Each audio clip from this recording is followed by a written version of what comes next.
Welcome to the Depth Dive, episode number 1. We're recording this on May 1st, 2025.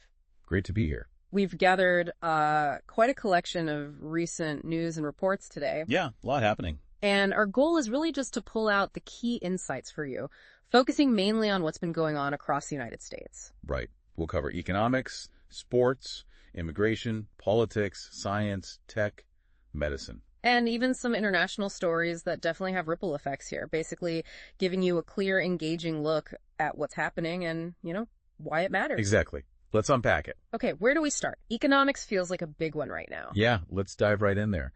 A key report just came out showing U.S. GDP actually contracted by 0.3% in the first quarter of 2025. Wow, okay. Negative growth. That's the first time since, 2022? That's right. First time in a few years. So it's definitely caught people's attention. So what's behind that? What are the main reasons cited? Well, the report points to a few things. One was an increase in imports. Businesses were likely stocking up, maybe anticipating new tariffs. Okay, that makes sense. Get ahead of the costs. Exactly. Then consumer spending slowed down, which is always a huge factor. Right. And government spending. That was down too. Yeah. Reduced government spending also played a part. And the political reaction, I imagine that was swift. Oh, absolutely. The Trump administration is already blaming the previous Biden administration, and you saw the markets react to significant drops reflecting that uncertainty. So it's not happening in isolation, is it? We've got that big 25% tariff increase on imported vehicles and auto parts. How's that hitting the car industry? Oh, it's causing quite a stir. You're seeing different strategies from different manufacturers. Ford and Stellantis, for example, they're offering employee and family discounts through June. Trying to keep sales moving, maybe? Clear inventory. Seems like it. But then look at GM. They've withdrawn their earnings guidance for the year and suspended stock buybacks. Whoa, that signals some serious worry about what's coming. Definitely a sign of market uncertainty. But then you have Hyundai, which is actually shifting some production from Mexico to the U.S. Interesting. And Kia's doing something similar, trying to keep prices stable. Yeah, both Hyundai and Kia seem to be trying to hold prices steady, possibly absorbing costs or leveraging that U.S. production shift. What about luxury brands like Porsche or Volvo? They don't build much here, right? Exactly. They're facing a tougher time because they rely heavily on imports, so those tariffs and higher logistics costs hit them harder. BMW and the Japanese makers are also adjusting production and pricing. It just sounds like a massive amount of uncertainty swirling around because of these Trump administration policies, affecting costs, decisions. Completely. And remember, the Senate tried to revoke those tariffs, but the vote failed, 49-49. Right, and the White House said they'd veto any attempt anyway, so these tariffs seem locked in for now. They do. And that's why you have groups like the U.S. Chamber of Commerce pushing back, urging Trump for broad tariff relief. Yeah. They're worried about recession, small businesses getting crushed. And GM specifically cut its 2025 forecast because of the potential tariff impact, right? Correct. A direct link being drawn there. And it's not just big things like cars. What about those small, cheap parcels from China? Duty-free status is ending for them. Yeah, that's another piece. Could lead to shortages of certain items and almost certainly price increases on a whole range of cheaper goods people buy online. Okay, let's shift to retail. Walgreens closing hundreds of stores, that's significant. It really is. And the reasons they give tell a story. Declining sales in stores, the continued rise of online shopping. And increased theft, which seems to be a growing problem for retailers. Right. Plus, they've had financial struggles since the pandemic, changed shopping habits, issues with prescription reimbursements, and that VillageMD investment hasn't been entirely stable. It paints a tough picture for brick and mortar. And it's not just retail. Look at UPS planning to cut 20,000 jobs and close, 73 facilities? 20,000 jobs, wow. And the main reason is less business from Amazon. Yeah, a huge reduction in shipping volume from Amazon, their major client for ages. So even though their Q1 earnings were better than expected, they decided that Amazon work just wasn't profitable enough. Seems that way. A strategic decision likely driven by profitability concerns amidst all this economic uncertainty. Then there's the Hudson's Bay Company story. North America's oldest company, 355 years old, possibly facing liquidation. It's incredible, isn't it? From fur trading monopoly to department stores. But competition, especially online, has just become too much. Apparently so. They're down to just 6 stores, and a judge has given them until May to figure something out or close for good. A real symbol of how retail has changed. Wow. Okay, one more economic point, a report about undocumented immigrants and Social Security. Yes, an interesting finding. The report suggests they contribute more through taxes than they receive in benefits. That's an important detail, adds complexity to the whole immigration debate and its economic side. Definitely something to keep in mind. All right, let's switch gears completely. Sports, what's been happening, NFL draft. Yeah, big news there. Cam Ward went #1 overall to the Tennessee Titans. Huge moment for him. NBA playoffs. Rudy Gobert had a standout performance for the Minnesota Timberwolves, helping them beat the Lakers 103-96 in Game 5. Key win. Okay, and there's that incident in baseball. Someone fell at the Pirates game. Yeah, unsettling. A man fell from the Clemente Wall at PNC Park, that 21-foot wall in right field. Hopefully he's okay. Scary stuff. Moving to soccer, the big Argentine rivalry. The Super Classico, River Plate versus Boca Juniors is coming up. Always massive. One of the best rivalries anywhere. And in Spain, Copa del Rey final. Yeah, big result there.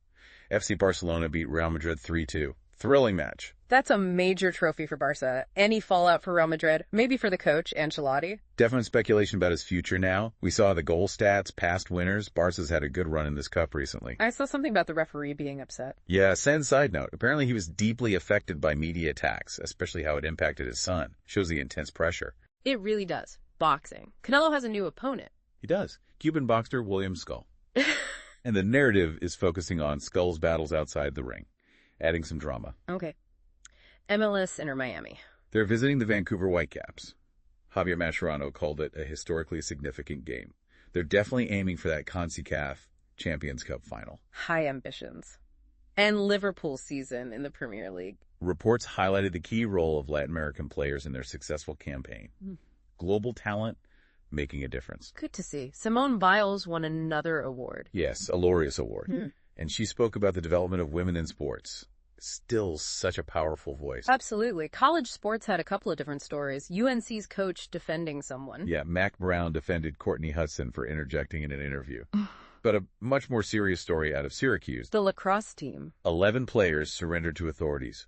Potential kidnapping charges related to a hazing incident. Oh, wow. That's serious. Hazing remains such a dangerous issue. It really does. Okay, let's move into immigration. This is a really complex area right now. Lots of moving parts with the Trump administration. Definitely. One significant policy shift. Trump's HHS agency is reportedly urging therapy for transgender youth rather than focusing on broader gender-affirming care. That's a major change in direction. What else? Arrests at courthouses.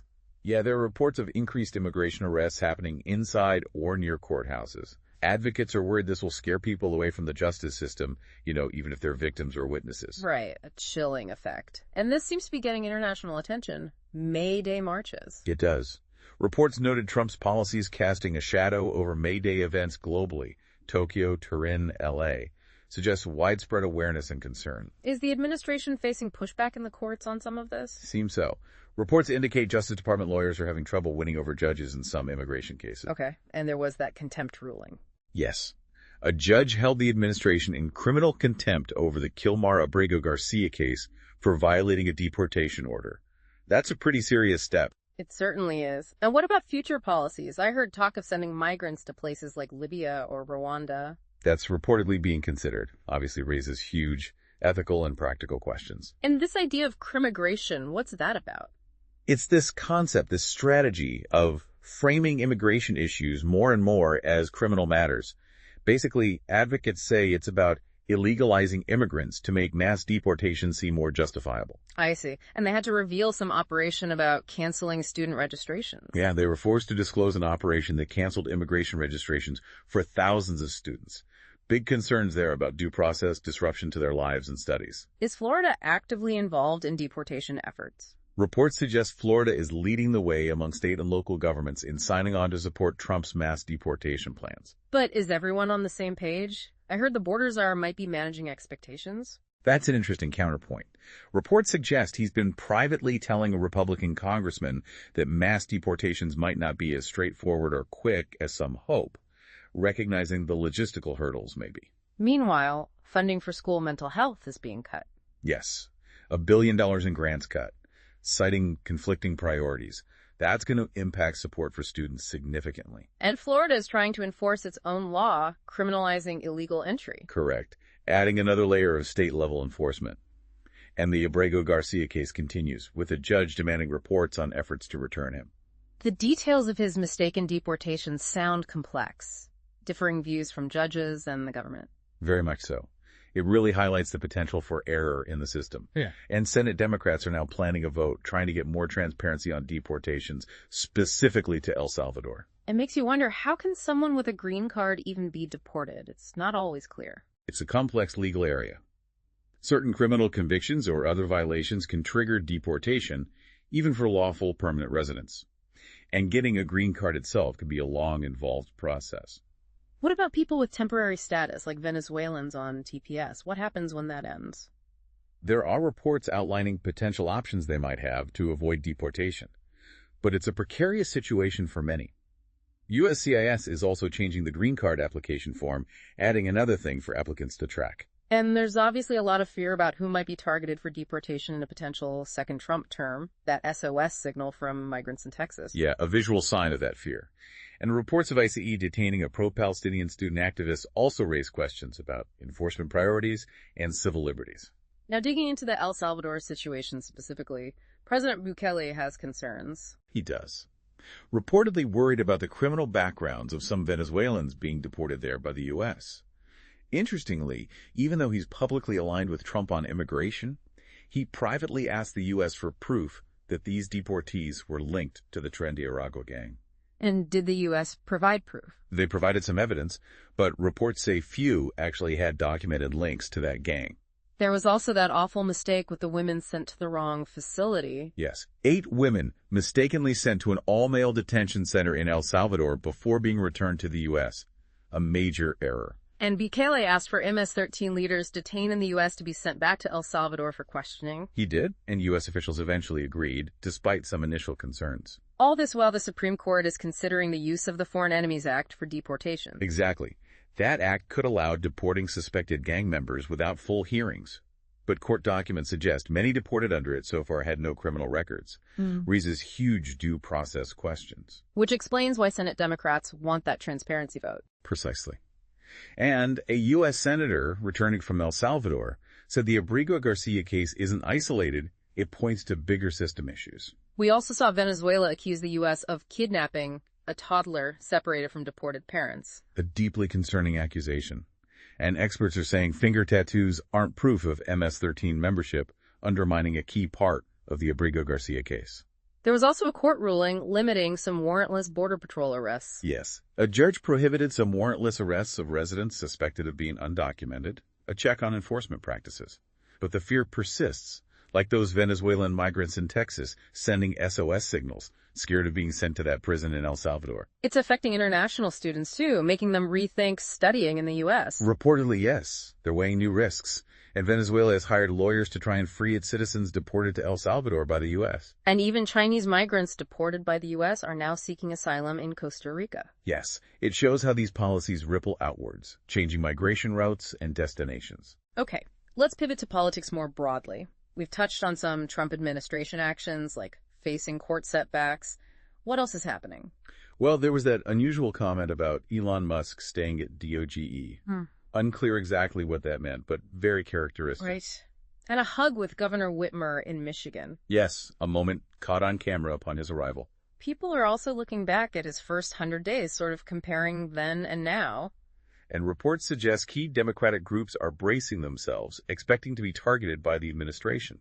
Is there any concern within the Republican Party about his agenda? Some reports suggest yes. Even in places like Alabama, some Republicans are apparently worried about the scope of it all. There's also analysis showing where federal job cuts might hit hardest, district by district. Yeah, illustrating the local impact.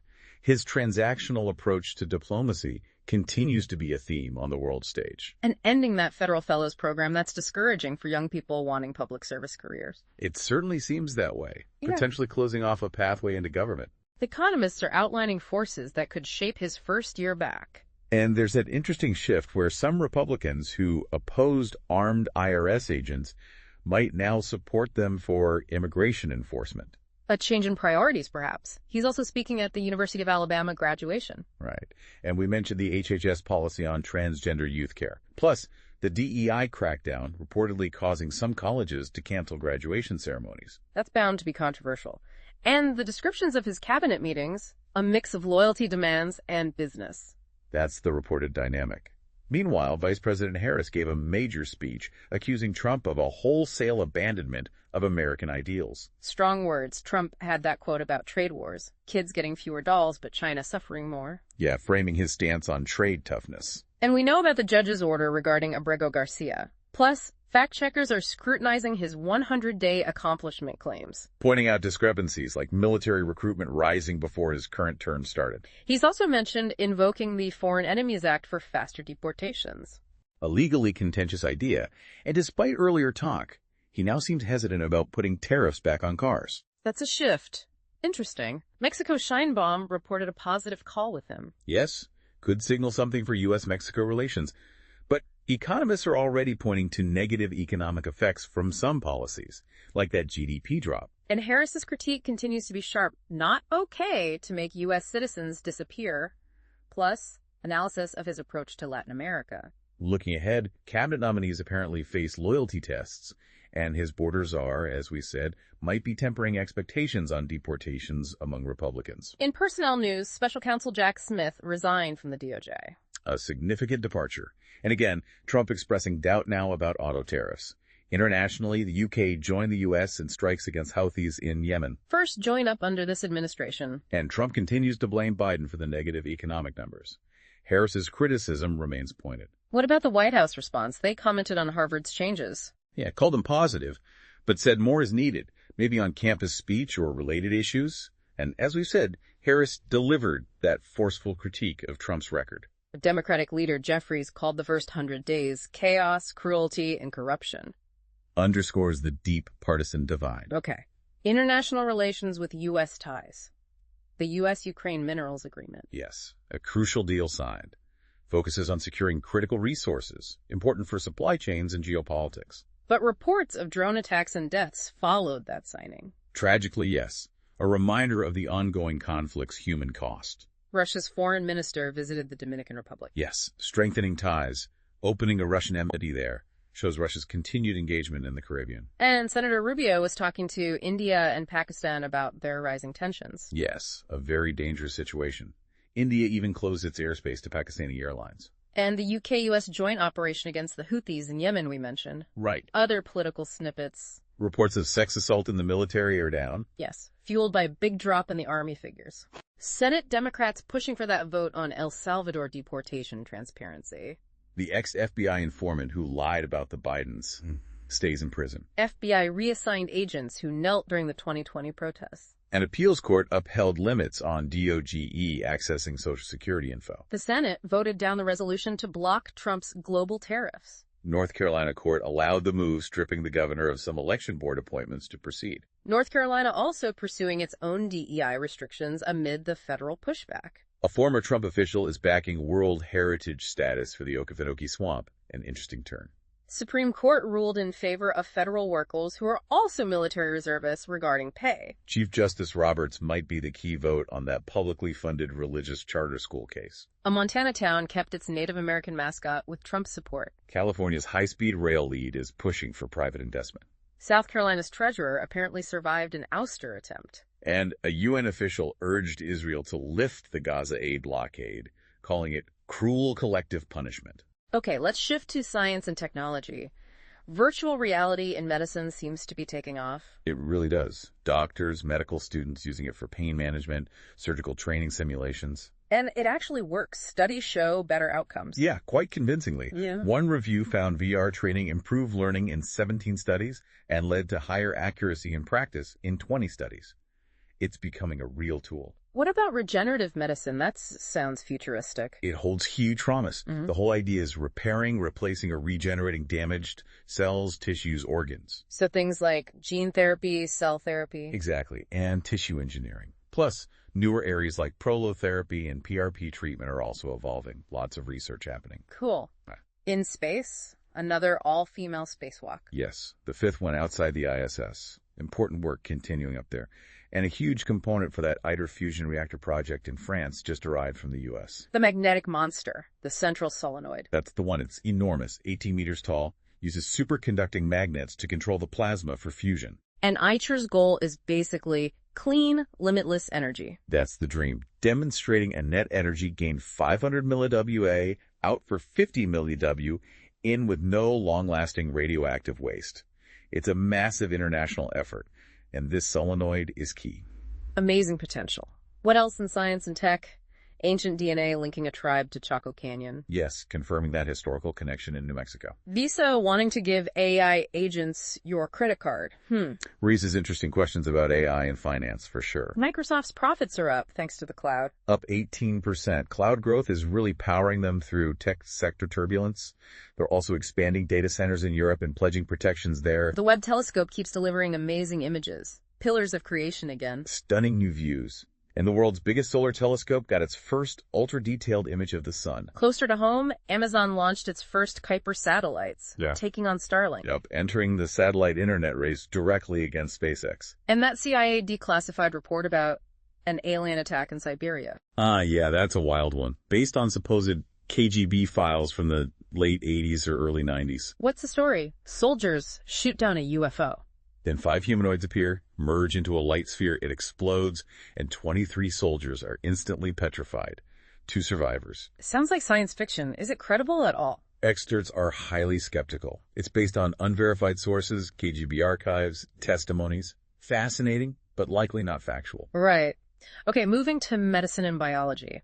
Measles outbreaks are a big concern now. Very concerning. Jumping borders, Canada, Mexico, U.S. Over 2,500 known cases across the biggest outbreaks. And deaths. Tragically, yes. 3 reported in the U.S., 1 in Mexico. It just hammers home the need for vaccination. What's this about HHS requiring placebo trials for all new vaccines? That's the report. It's raising questions, especially thinking about how COVID vaccines were developed. What does it mean for future approvals? Lots of discussion in the medical world. Okay, on a lighter note, what makes a Kentucky Derby winner? Big hearts, big lungs. Basically, yes. Incredible physiology. We should probably avoid Googling our rashes, though, right? Definitely. See a doctor. Online searches are not a diagnosis. Food companies are switching to natural colors. Yeah, a St. Louis guy maker is helping them meet that consumer demand. Flying anxiety seems to be up. Tips for coping. Seeing more discussion about that, yeah. And also about the role of employee resource groups at work, community, mentors, skill building. But many employees feel unclear about expectations right now. It's a common feeling in this shifting work world, which makes setting boundaries really important for health. Spring allergies are back. Check your pollen counts. Always good advice. So recapping. Measles outbreak serious, HHS placebo rule debated, ivermectin over-the-counter in some states. Questions about why the U.S. uses additives banned in Europe.